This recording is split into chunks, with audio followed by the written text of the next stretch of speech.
Hi friends, मु सुनन। आज हूँ सेप्टेम्बर मास 5 तारिख, पवित्र गुरु दिवस। डॉक्टर सर्वपल्ली राधाकृष्ण जन्म जयंती, जहाँ आम गुरु दिवस रूपे पालन करिथाउ। गुरु ब्रह्मा गुरु विष्णु गुरुदेव महेश्वर, गुरु साक्षात परम ब्रह्म तस्मै श्री गुरवे नमः। गुरु होचंती ब्रह्मा, गुरु होचंती विष्णु और गुरु होचंती महेश्वर। आमर प्रथम गुरु हेले आमर पितामाता,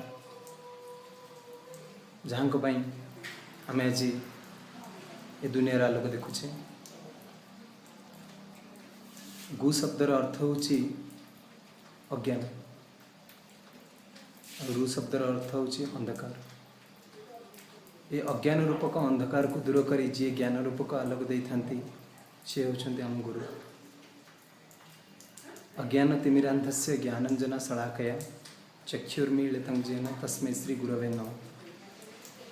ये अज्ञान रूपक अंधकार आमको आलोक रूपक पथ को आनी थांती, से होचंती आम गुरु, जहाँ आम दिव्य ज्ञान पाई था।